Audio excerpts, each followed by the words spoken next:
Hello, everyone. Welcome to yours and my favorite part of the week. That's right, it is your online introductory psychology course, and I'm here to walk you through the hottest topics in sexuality and gender. So, tune up that Marcy playground and make sure that you are prepared for the upcoming end of semester deadlines, aka the term paper deadlines, and if applicable to you, the SONA research study credits or alternative assignments. So, with all that said, let's jump into it. So, a lot of this chapter is going to be kind of definitionally based, but we'll go into a little more detail and also talk about some specific studies that support these operationally, or the constructs which we will operationally define. All right, beginning with sexuality, broadly defined as a dimension of human nature encompassing everything that it makes us sexual beings. Those include sexual activities, attitudes, and behaviors. Sex is a classification of someone as male, female, or intersex based on biological characteristics or sexual acts such as intercourse. While gender refers to the dimension of masculinity and femininity based on social, cultural, and psychological characteristics, the APA also states that gender, or I should say, the public and often legally recognized role a person has as a man or woman, boy or girl. Classifying people in such categories relies on the quote gender binary system, which fails to capture the entire spectrum of gender experiences. All right, so kind of just working through this kind of briefly. Largely, you get most of this through these definitions. So, sexuality, kind of just imagining this encompassing sexual behavior, so maybe rates of sexual activities, feelings about sex in general, or something like premarital sex. So, again, kind of like these attitudes and preferences during sex, something along those lines. So again, these are going to obviously have be impacted by culture, the historical era you live in. So, for example, like the views on premarital sex or something along those lines. If you grew up in Victorian England, something like that is going to be different than today.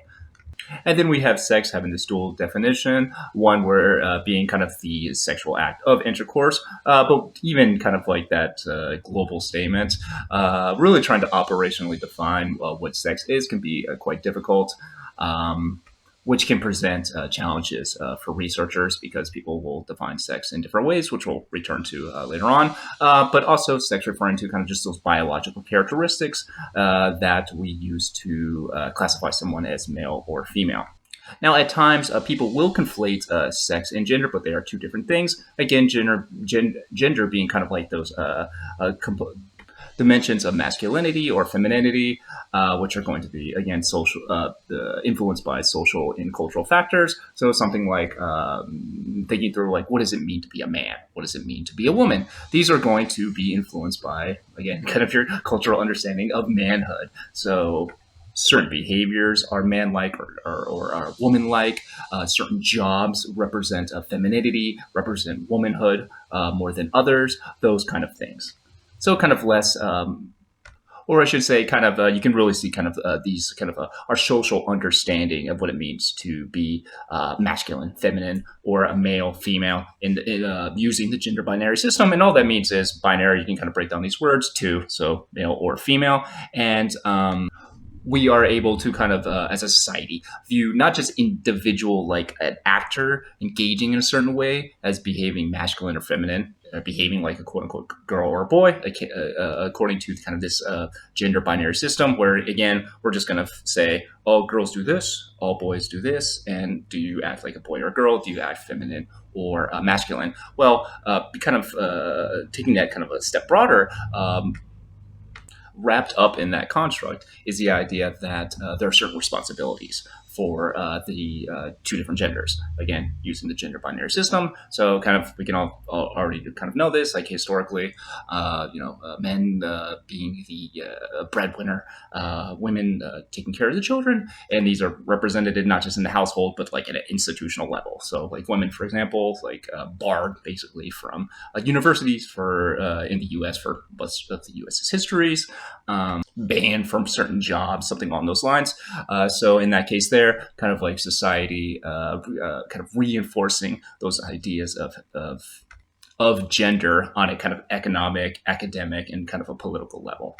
So going through kind of a brief U.S. history of sexual research, kind of the big famous one is always Kinsey, people talk about. Beginning in about the 1940s, he or should just say Kinsey and colleagues, collected data on sexual behaviors of 5,300 white U.S. males and about 6,000 white female U.S. Americans.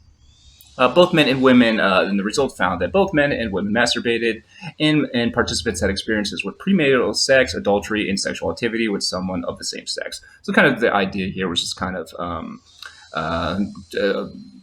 gathering information about sexual behaviors and attitudes among men and women in the 1940s. A little more taboo time, to openly talk about it, sexual behaviors. So this kind of like self-reported rates of sexual behavior was like, oh, look at that. It's incredible.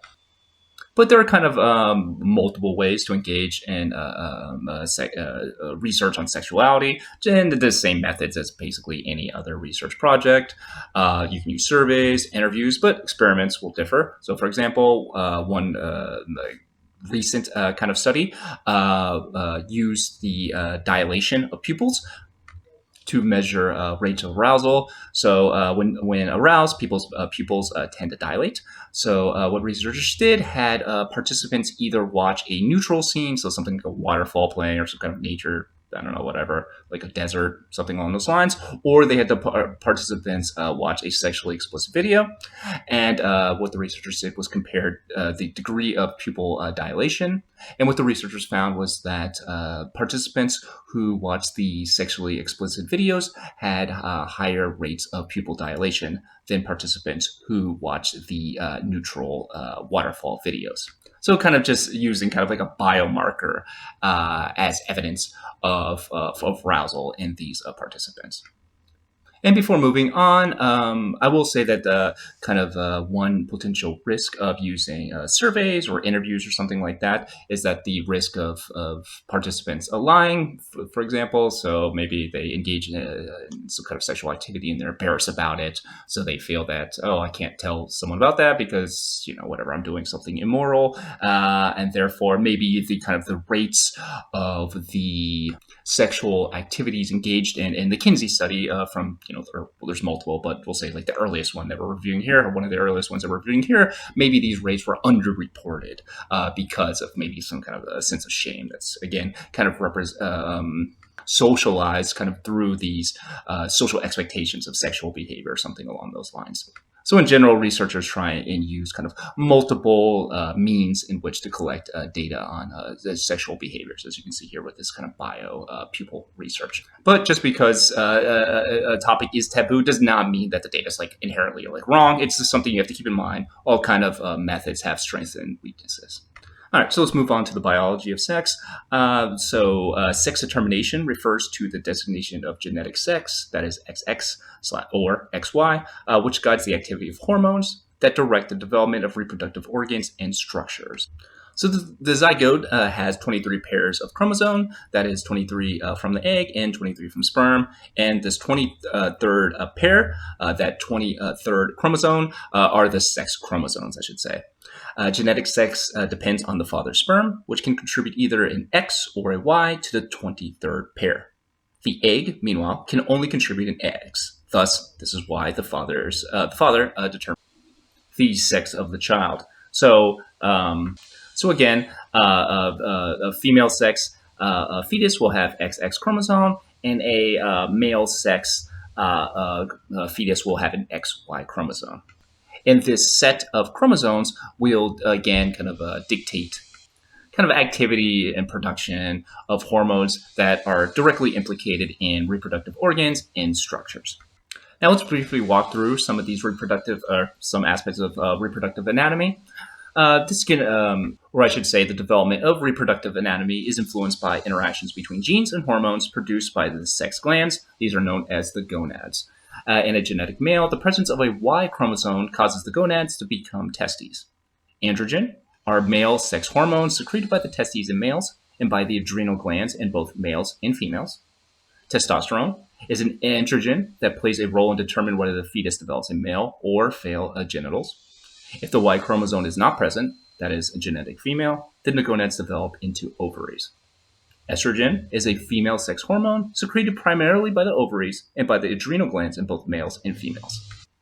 So, as stated, these hormones influence the development of the reproductive anatomy of an individual. I should state, and as gone over here already, both male sex and female sex produce androgen, testosterone, and estrogen. We're kind of dealing with different kind of rates, though, of these specific hormones.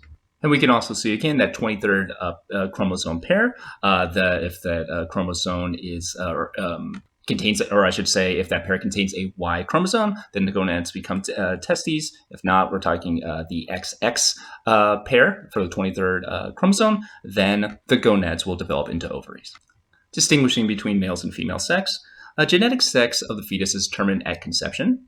It's possible to ascertain genetic sex by testing the blood of the mother at 7 weeks into pregnancy. Fetal genital anatomy can be determined by ultrasound by the end of the first semester with about 40 or 70% accuracy. Sex organs become capable of reproduction, however, typically around adolescence.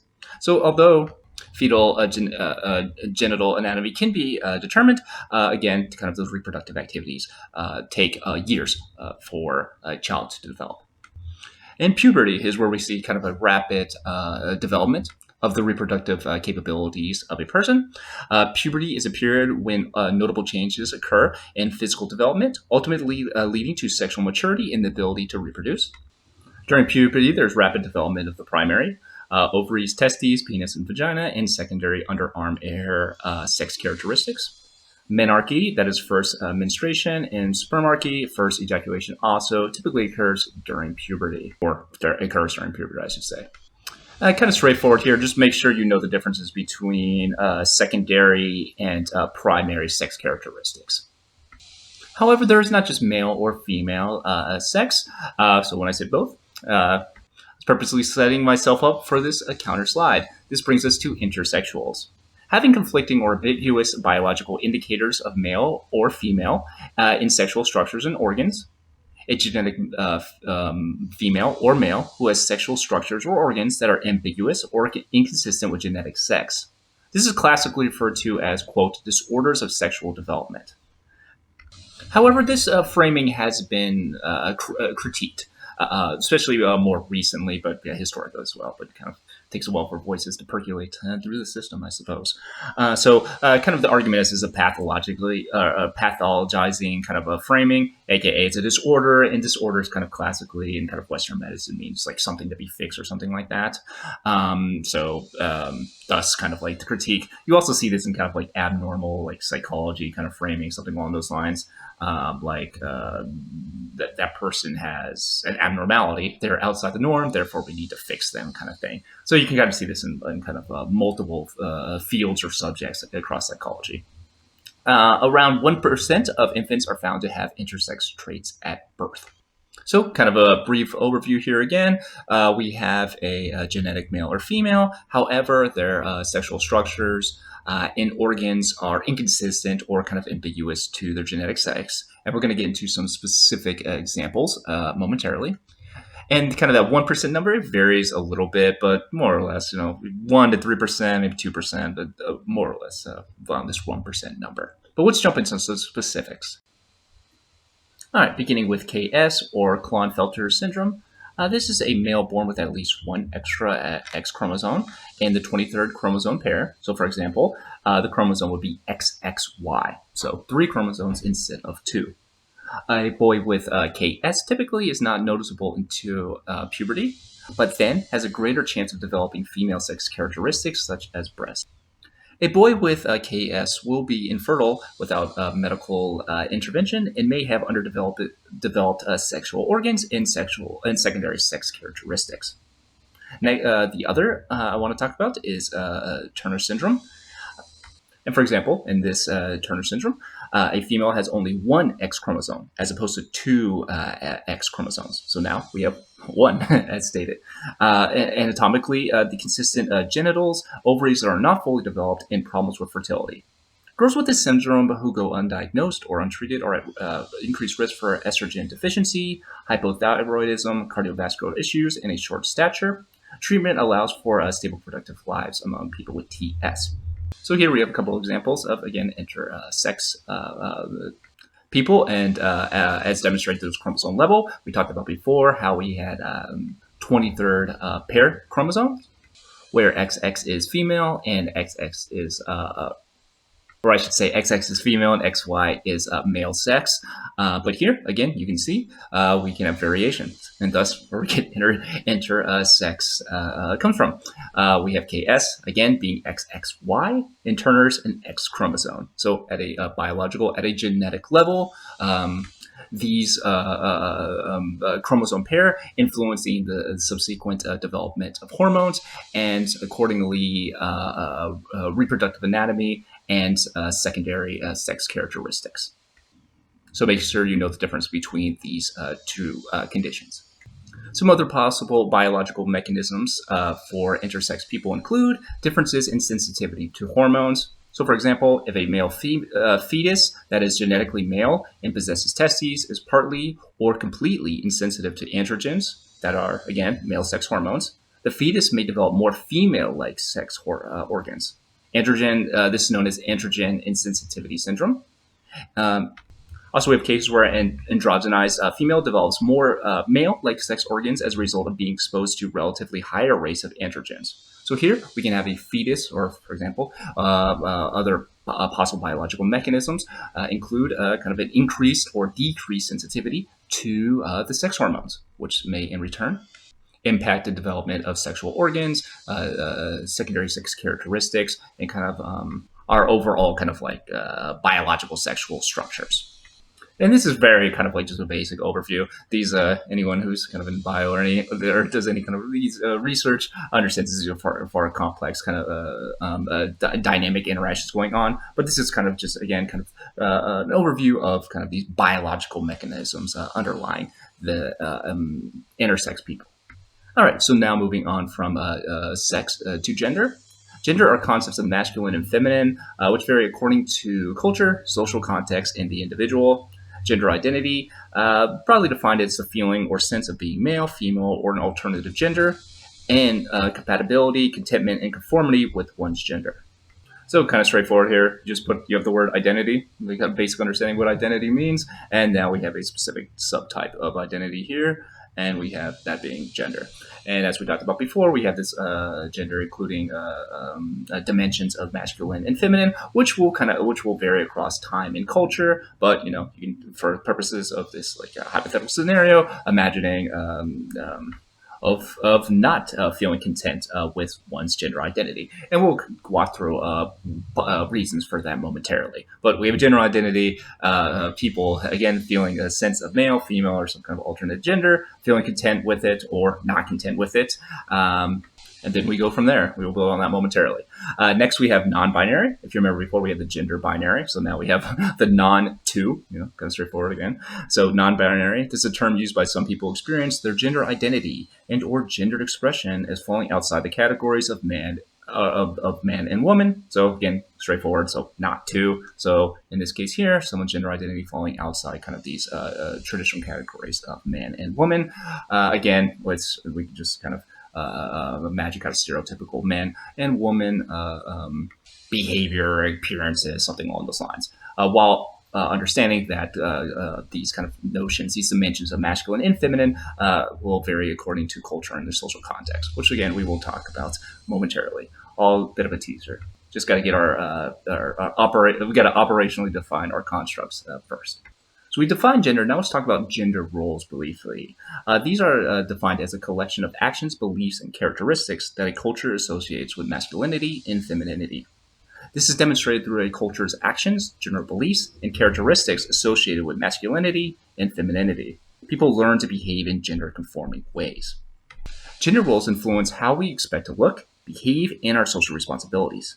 And again, they can vary across cultures and historical periods. So one easy way to think about this is that you have kind of like a social role in society, like you have certain expectations or something like along those lines that we are taught growing up. It just exists in our culture. Now, in this case here, the social role is defined through gender, thus kind of gender roles. It is kind of your expectations of how to behave, how to present yourself, what you have to do to be a man, what you have to do to be a woman. And these are taught to us by parents, by observation, popular media, books, everything. It's just kind of like we in a constant state of learning, our cultural roles and norms, and those and our kind of our broader environments shaping who we are. In this case here, we're just looking at it in the aspects of gender. And you can think of this from all the way from small children to adults. So like a little boy crying, and we're like, all right, little boy, shut up. Boys don't cry, something along this lines, like toughen up kind of situation. Or a girl is like, I'm gonna, I don't know, join the math club or something. And then you can imagine a teacher or something being like, oh, you can't join the math club because girls are not permitted to become engineer. They can't major in engineering anyway, or girls are inferior in engineering genetically or something along those lines. Those are all kind of like gender roles. Again, kind of that expectations, how you behave, how you present yourself. And all of these are based on kind of like assumptions on how males should act, how females should act. As alluded to already, there is a significant cultural variation in gender roles, which can arise from different environments within which people live. So I'll highlight just a couple of case studies that I want to incorporate into this class. So in those cultures where the environment is harsh and requires courage and physical prowess to secure a living, for example, places where large game is hunted or risky deep sea fishing is performed, cultures of masculinity that value the strength and toughness of males are more likely to emerge. So, for example, one case study of the South Pacific island of Truk, men traditionally had to go on dangerous deep sea fishing expeditions to obtain food from their families. Trukis, in return, greatly value masculinity. They are demonstrated, for example, by young men engaging in some ruckus. So kind of the idea here is that our different environments, in this case, literally kind of like the scarcity of food, the difficulty of our living circumstances, wherein in this case here, to survive, to have food, you have to kind of risk your life, go in dangerous, choppy waters in the deep sea or something along those lines, which are, sometimes that boat sinks, quite dangerous. Or you have to like hunt something that's maybe dangerous, something along those lines. And in those environments, we see a higher rates of cultures of masculinity, and specifically masculinity, I should say, defined as kind of like courage and physical prowess. So you can see here that harshness of environment influencing the gender roles, defining masculinity and defining the gender role of manhood. In particularly the courage, because you're going into the middle of the ocean or you're hunting something that's quite dangerous. So a kind of a good example how our kind of environmental conditions influence our gender expectations, our gender roles, how we define masculinity. However, in cultures where the environment is more benign and food is more plentiful, androgynous gender roles are more likely to emerge. Men in Tahiti, for example, do not hunt. The shallow lagoons provide ample fishing without the need to venture into treacherous waters. And the rich volcanic soils allow for the easy harvesting of toro, cassava, coconuts, and fruits. Sounds lovely. There's virtually no warfare or feuding in Tahiti, and there's little evidence that masculinity is a matter of much concern for Tahitians. So in this case here, we have an environment that's less harsh, less scarcity, food more plentiful. So your conditions, again, kind of can impact gender roles. They impact many things, but in this case here, gender roles. So in this case, consistent with a more benign, a more, I guess, generous, or more inhabitable, less like rough place to live.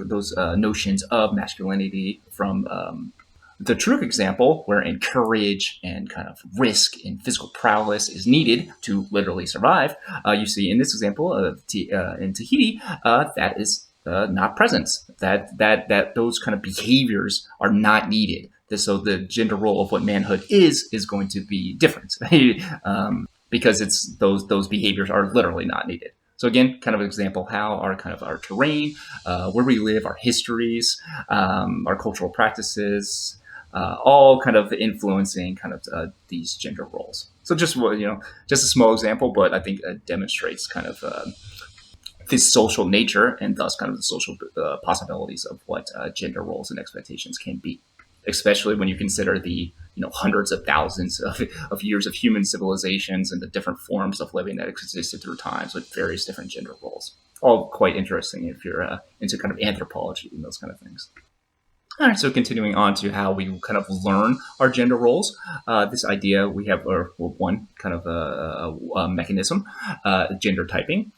This argues that children learn gender roles through a social developmental process of traits, interests, skills, attitudes, and behaviors that corresponds to stereotypical masculine and feminine social roles.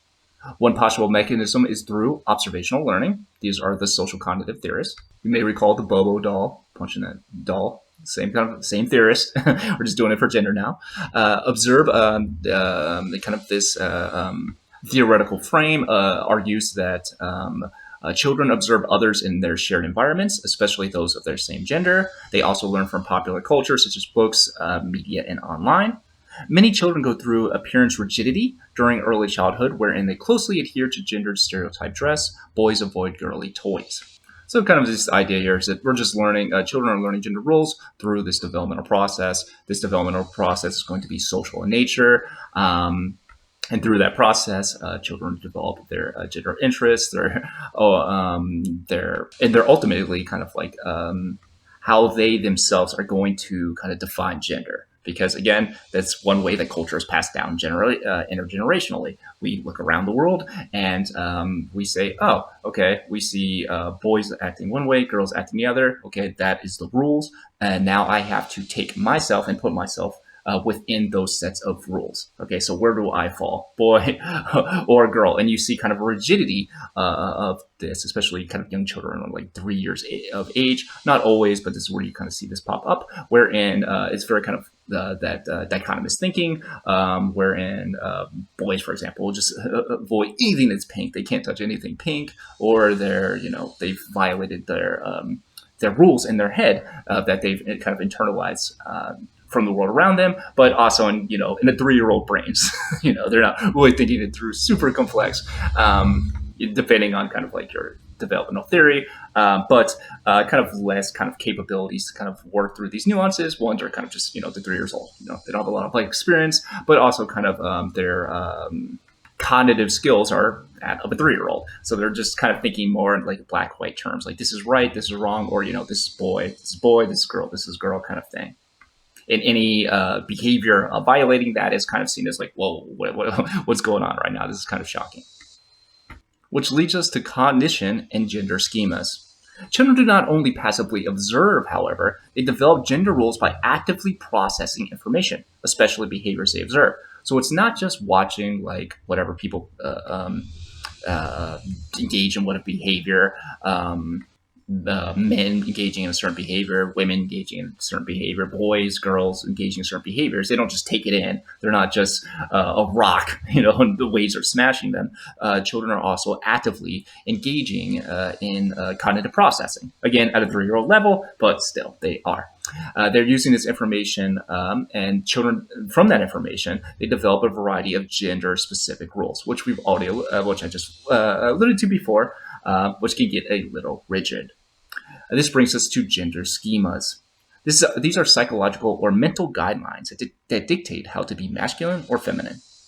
They're organized sets of beliefs and expectations about males and females that influence the kinds of information that they will attend to and remember. They use in-group, out-group schemas that allow them to classify some objects, behaviors, and roles as appropriate for specific sex, then seek out elaborate information about the role of their own sex, constructing their own sex schemas. So again, they're observing, and then they're thinking through, okay, boys do this, girls do this. Now, where do I kind of fit into this? So now they have a set of rules in their head. They have certain expectations of behaviors, and they're able to engage in kind of in-group, out-group. So whatever, I am a boy, they are girls, boys are my in-group, girls are my out-group. Playing with dolls is for the out-group. Playing with I don't know, the wrestling action figures is for my in-group, I'm a male, something along those lines. And again, through these schemas, it's not necessarily that schemas exist. Everybody has schemas. They're just kind of rules, shortcuts that we use to go through life. But that kind of that cognitive structure that we all universally have is shaped through these larger environmental contexts. They give kind of the necessary kind of visual auditory information that we can actually see. Again, genders engaging in particular behaviors, which then I can then use to guide my own behaviors and have an understanding of what to expect from other people. And those specific behaviors and expectations will vary across culture in historical period. Obviously, not across like all. No, it's like all cultures are completely different. Obviously, that's incorrect. But there's going to be cultural variation, and those cultural variations will differ by historical era. Again, the gender roles from 1300 are going to be different than they are now in many systems. Now, interestingly, when gender roles are violated, memory impairment can decrease. So, for example, in this 2008 study, children were asked to recall information from storybooks. One of the stories detailed a little girl who was trying to help an adult male overcome his fear of walking on a high wire. Many children inaccurately remembered the little girl being afraid or thought that the man was protecting her. They were incorporating, or what was happening was possibly that the children were incorporating the cultural assumption of male bravery. So again, we kind of have these gender schemas, these expectations, these beliefs on how the male boys, girls, men, and women are going to behave, which we can use to kind of help identify how we should behave and identify an in-group, out-group. And this kind of mental shortcut allows us to kind of quickly go through the world. Now, in these children, what was kind of tested was kind of the kind of the rigidity of kind of these kind of gender expectations in children. And also, though, kind of the specific notions, the beliefs of gender that are being taught. So again, it's not going to be necessarily like, oh, schemas exist. You know, you have cognitive frames, you have cognitive shortcuts. But what you can do is say, oh, okay, well, what is being, what sources are influencing kind of the specific information that makes up those assumptions that make up those gender schemas, and what specifically are those assumptions. So in this case here, we had, again, this child reading a book about a little girl helping an adult man, and many of the children kept inaccurately remembering the story. In fact, they believed that the little girl was scared and the man was protecting her. So you can see kind of built in that kind of assumption. Or I should say that original prompt, you can see kind of a violation of the gender expectations within these children. That is, an adult man would not be scared, would not be needing help or something along those lines. You know, that's kind of a violation of like his manhood, his masculinity, something along those lines. And a little girl would not be helping a man who, the little girl you would expect to be maybe timid or something along those lines, and maybe not capable of giving advice or something like that. And those violations of gender expectations were so extreme to some of these children that they literally just misremembered it and thought, oh, of course, the man was actually helping the little girl, because in that case, that behavior is consistent with their expectations for how adult males and young girls should behave. All right, next, androgyny.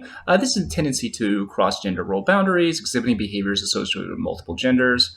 The concepts of masculine and feminine are not universal.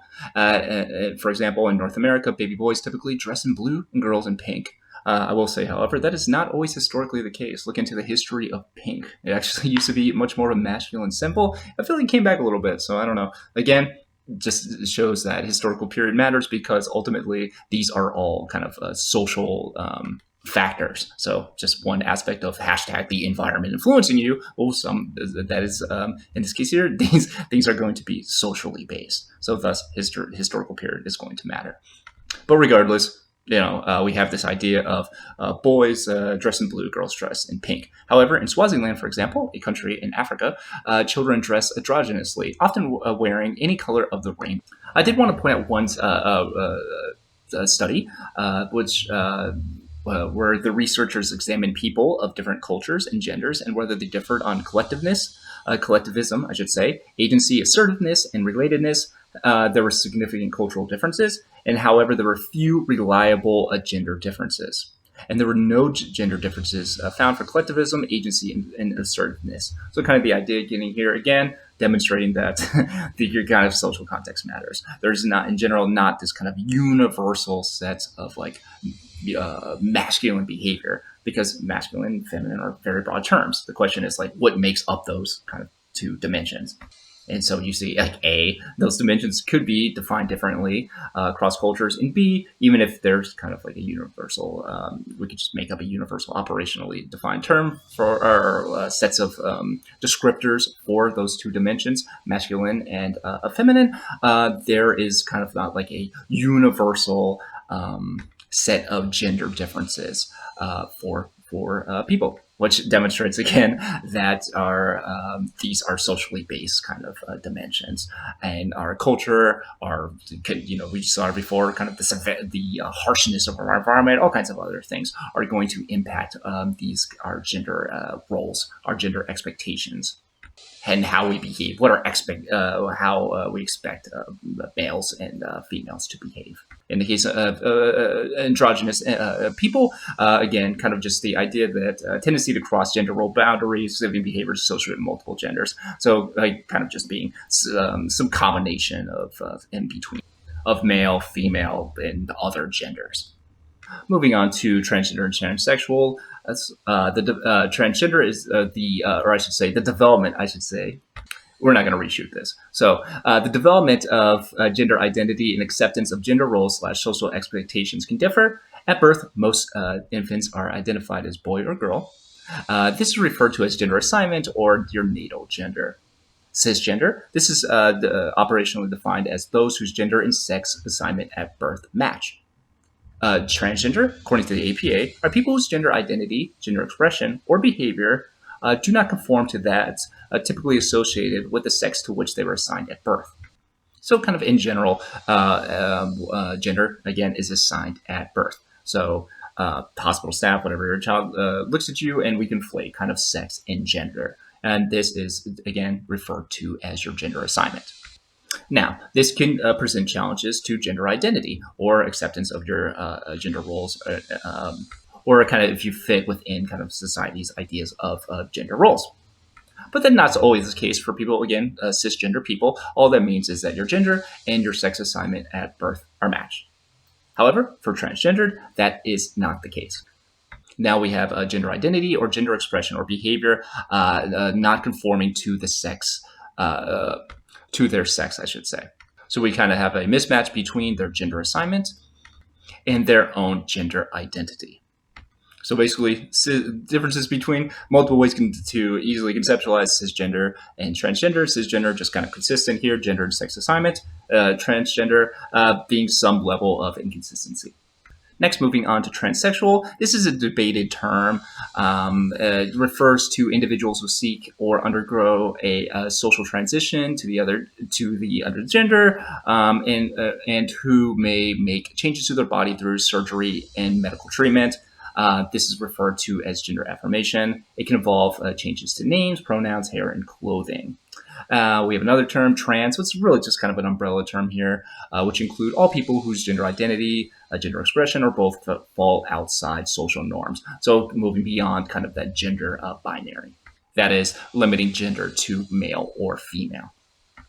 And finally, our construct here is gender dysphoria, which is discrepancy between the natal gender, that is your assigned gender at birth, and your gender identity. That leads to significant experiences and or an expression of distress. This does not affect all transgender people, however. So our big differences you should know, the differences between cisgender and transgender. We have this trans umbrella term, and then we have gender dysphoria. Again, kind of this idea of a significant amount of psychological distress due to the discrepancy between your gender defined at birth and your development of your own gender identity. Which, I mean, in fairness, like the hospital staff are not going to know that. They don't know what your gender identity developmental trajectory is going to be 10 years from now.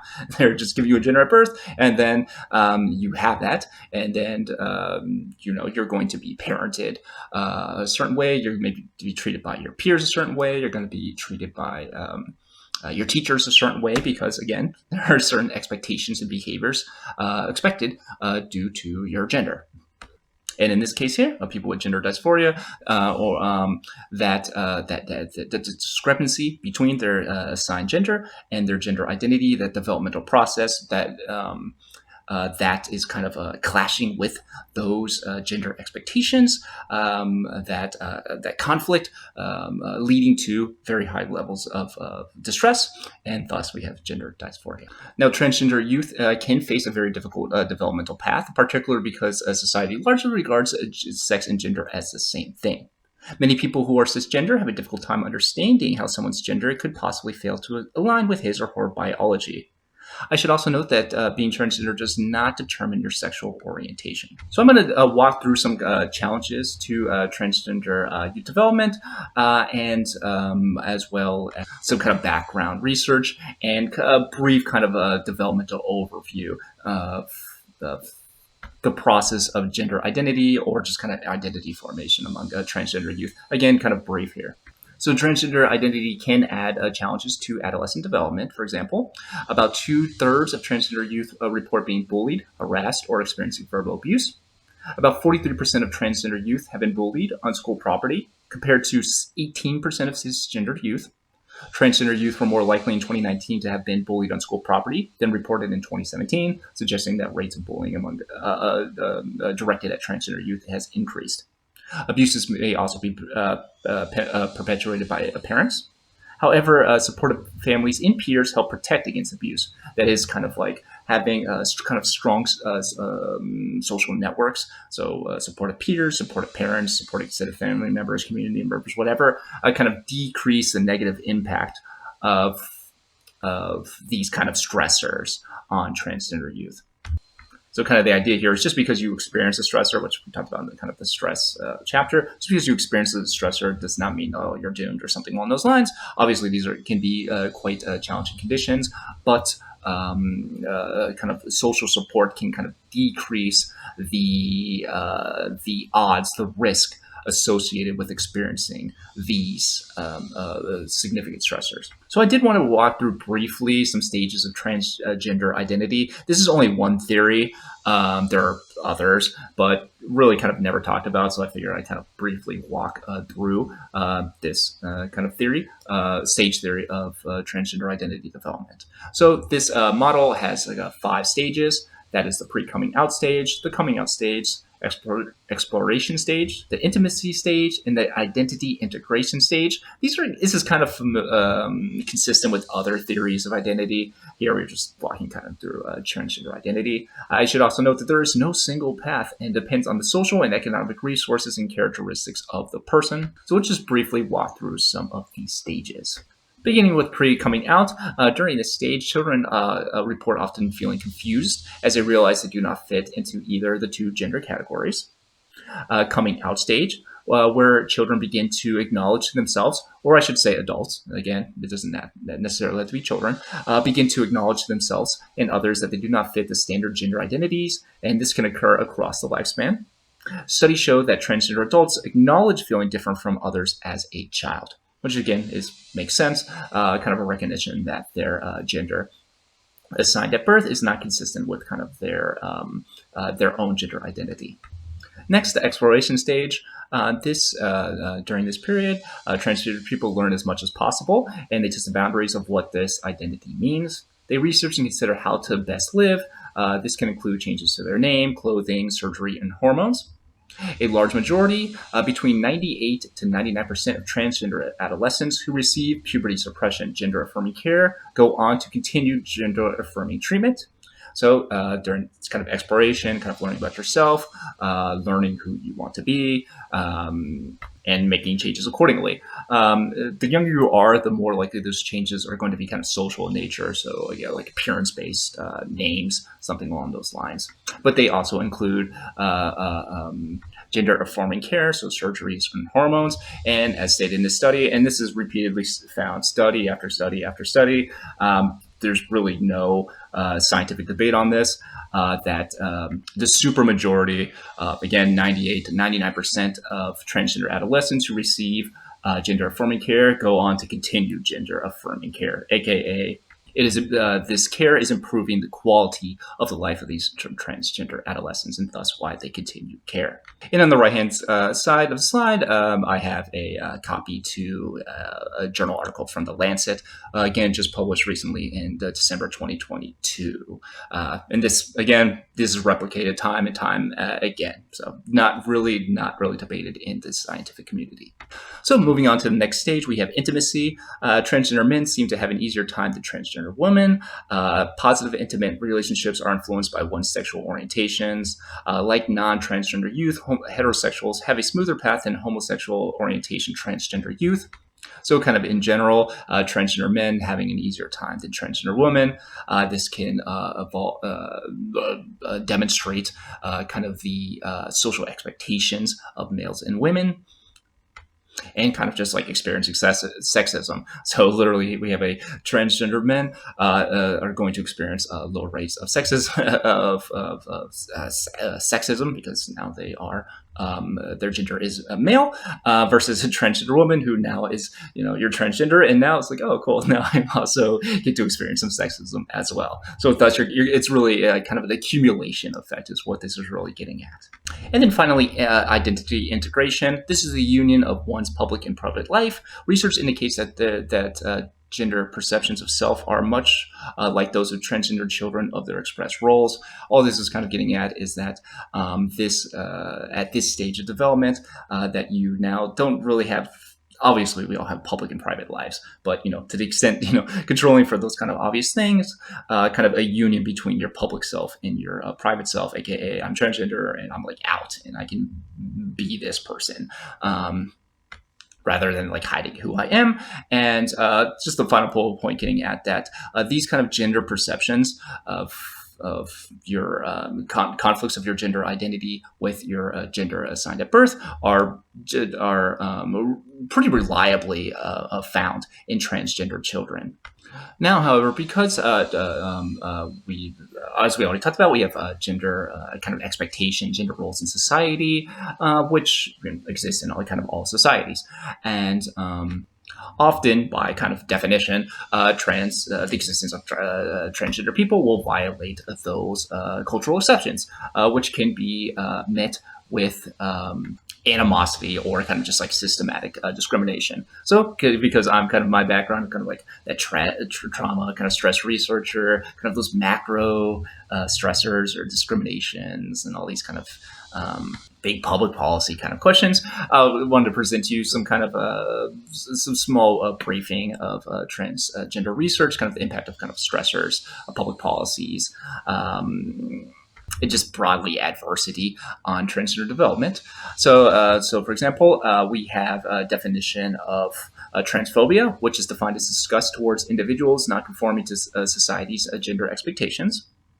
Transgender participants, or I should say transgender research, kind of the impact of kind of transphobia or on transgender developmental outcomes have occurred, and these are some studies. Beginning with our second bullet point here, transgender participants reported emotional abuse, physical neglect, and emotional neglect more frequently compared to cisgender, lesbian, gay, and bisexual people. So in this study here, transgender participants reported higher rates of adverse child experiences, specifically emotional abuse, physical neglect, and emotional neglect at higher rates than cisgender LGBT people. Transphobic childhood verbal abuse, physical abuse, and high transphobic childhood adversity were endemic in San Francisco and associated with depression, post-traumatic stress disorder in trans women. So in this study here, you kind of see the connection between transphobia and development of psychological disorders such as depression and PTSD. So again, you can see kind of the impact of our environmental stressors and kind of just discrimination either interpersonally or kind of like at a structural kind of public policy level impacting these developmental outcomes, specifically disorders such as depression and PTSD. Hopelessness emerged as a strong predictor for those who are aware of anti-trans legislative efforts. So there's been kind of good research on the impact of, or the effect, I should say, of anti-trans legislation on transgender developmental outcomes. In this case here, a sense of hopefulness. So in this case, anti-trans legislation efforts being associated with a feeling of hopelessness. Discrimination in employment, relatively higher levels of unemployment, even among college-educated trans people, contributes to relatively higher levels of poverty and homelessness among trans people. So trans employees report higher rates of discrimination. Trans people have higher rates of unemployment, even among college-educated trans people. And this kind of, in return, contributes to a higher level of trans poverty and homelessness. And this can be beyond, the adversity associated with being homeless and living in poverty.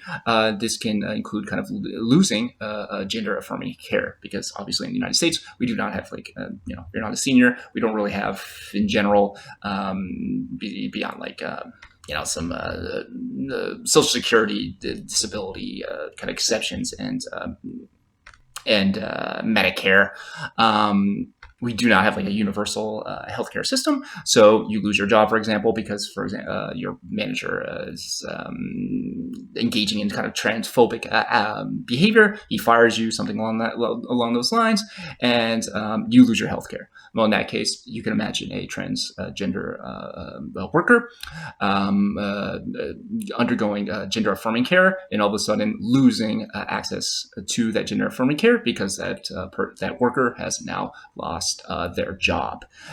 So that can be especially distressing and contribute to higher, again, the significant rates of, or increased risk, I should say, of disorders developing. So you can see kind of our that kind of macro healthcare system, our worker protection laws, these kind of things impacting transgender developmental outcomes and their risk of higher, and their disproportionate risk of poverty and homelessness, putting them in condition to, or putting them at higher risk of kind of losing access to critical care, which I should restate that, between 98 and 99% of people who receive care reporting that it increases their overall well-being, which is basically astronomically high and far higher than any other medical procedure. Moving on to gender differences in cognitions. Despite some differences not always replicated in brain size and structure, males and females do not differ significantly in terms of general intelligence. Girls outperform boys on tests of verbal ability. Boys outperform girls on mental rotation tasks. Sometimes a 2016 study found differences in arithmetic problem solving among US Americans and Russians, but not Taiwanese. This suggests that teachers' instructions and gender expectations of math ability play a role in math performance. And in general, men and women are far more alike than they are different. So kind of not going to go, we're kind of getting a little long here, so I'm not going to go that much depth here, but kind of our big takeaway here is that in general, no real differences like at a biological level between quote unquote males and women, or males and females, boys and girls, but rather kind of differences do emerge through time, but these differences are going to be heavily influences by kind of the socialization processes that we all go through. We, certain gender expectations exist in the world around us. So whatever, girls are not good at math or something along those lines. And then all of a sudden, every person at the maths bee, whatever it's called, the big math, it's like the spelling bee, but the math version, whatever that's called, they're all boys or whatever. Well, then the question is like, are they all boys because this is some kind of genetic math situation here between males and females? That's not going to be the case. So, for example, like in the last 10, 15 years, the rates of girls in the nerd math spelling bee thing has skyrocketed, which again just kind of demonstrates that these kind of gender expectations exist. They're real, but they are also kind of socially based. Which again just kind of demonstrates that the social possibility out there for all of us. And in this 2016 study, you see that these differences in kind of arithmetical problem solving existing among US Americans and Russians, but not Taiwanese, suggesting maybe different gender expectations and maybe different ways. And those gender expectations are going to be conveyed through the teachers, who themselves are also socialized in our broader society, and are kind of one other kind of social actor who kind of reaffirms those gender expectations. In this case, how good are you at solving arithmetic? Moving on to aggression. Most studies of aggressive children have paid more attention to boys. Boys are more overtly aggressive than girls in general, but girls are more likely to engage in relational aggression. Relational aggression are acts intended to harm another through the manipulation of relationship with others. There's a correlation, however, between victims of relational aggression and victims of physical aggression. I should note, however, that both girls and boys engage in physical and relational types of aggression. It's really just kind of on average, males performing physical aggression at higher rates than girls, and girls engaging in higher rates of relational aggression than boys. Research suggests that boys are more likely to be physically aggressive as patriarchal practices in societies increase. And basically all this is getting at is that in societies wherein patriarchal practices, so kind of this idea that men should control society, and kind of like manhood defined in aggressive kind of terms, something along those lines, like strength, kind of whatever, classic. It's not really classic, but I'm just going to call it classic. Kind of manhood kind of trope situation. In those environmental contexts, boys are more likely to engage in physical aggression, which kind of makes sense. You're taught this is how boys should behave, and also it's like good behavior. So it's like, why would I not want to do the good thing that's glorified by society? So again, kind of example of our environmental context, and in this case, like these broad, like macro, like the structures of society influence how boys behave. But kind of, again, our takeaway, both boys and girls engaging in forms of aggression, but on average, different rates for relational and physical aggression in the U.S. for boys and girls. Moving on to sexual orientation, this is defined as a person's enduring sexual attraction to individuals of the same sex, the opposite sex, or both sexes. It is a continuum that includes dimensions of sexuality, attraction, desire, and emotions.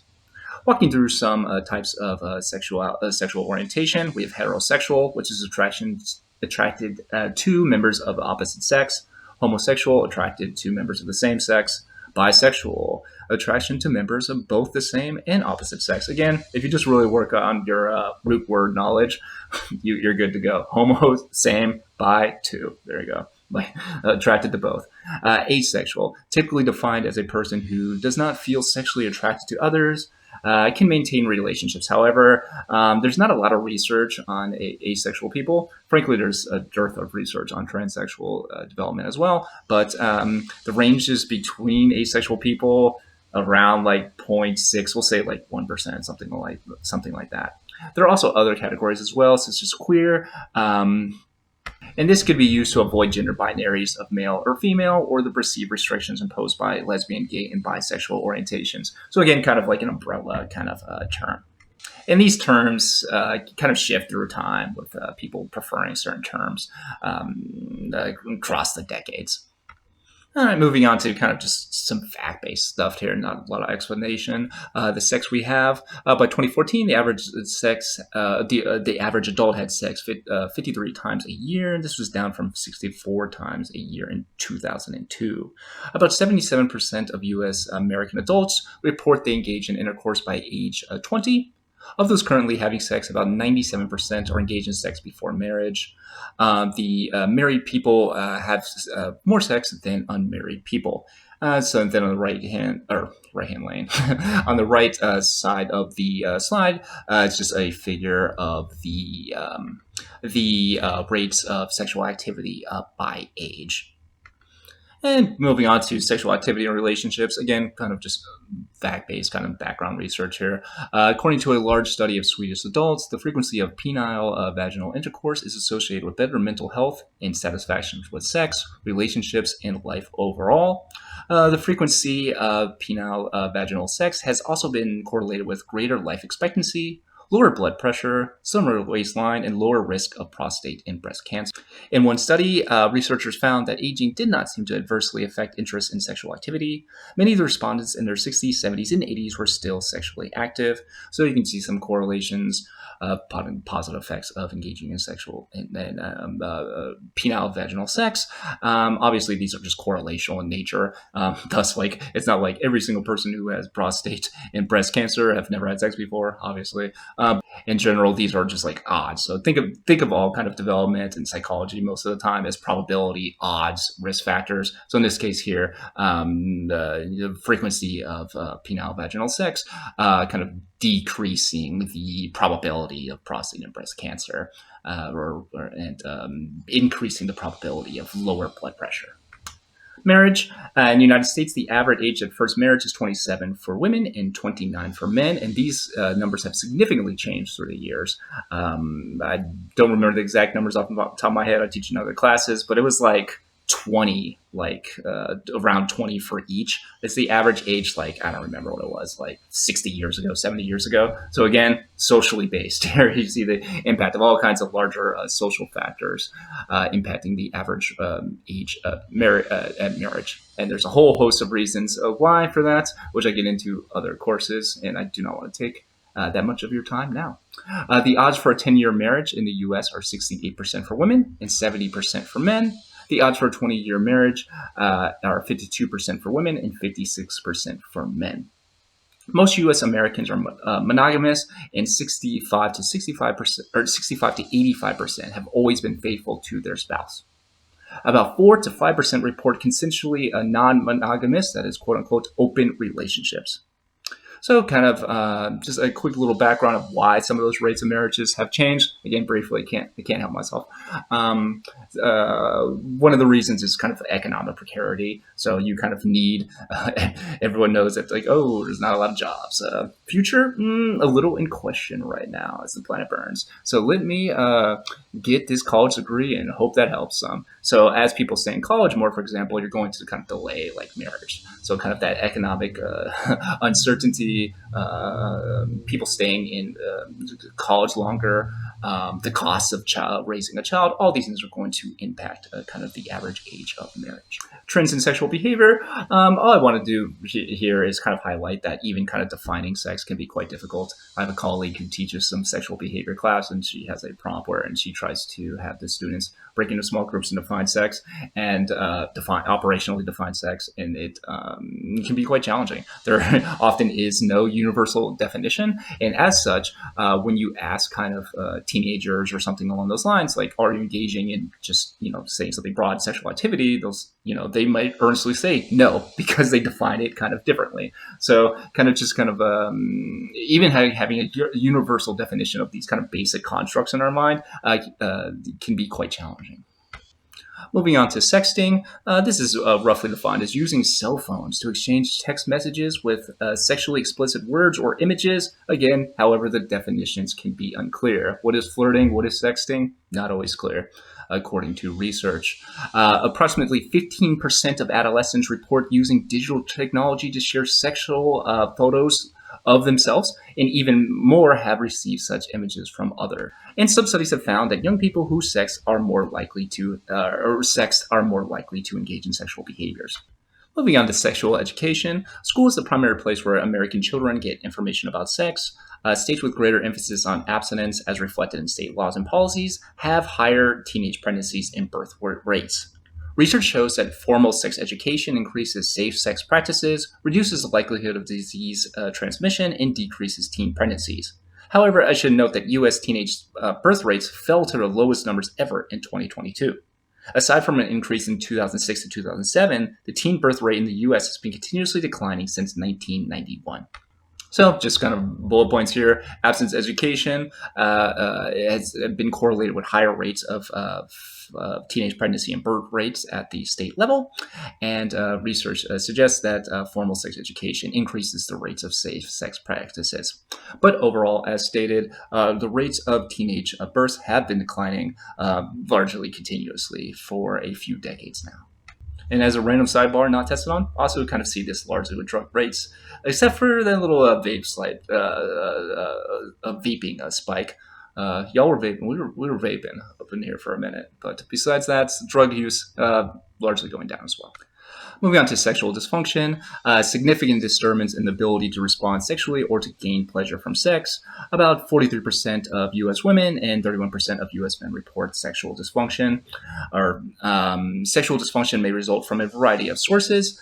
These include desire, so things such as fatigue, illness, frustration, arousal, so psychologically desire to engage in sex, but unable to engage in sexual acts, or orgasm or pain. So, yeah, not much really unpacked here. Sexual dysfunction, pretty routinely reported, not uncommon at all. And these are kind of four of the most primary sources. Pain, fatigue, maybe depression can play a role as well, stress in life, or arousal difficulties.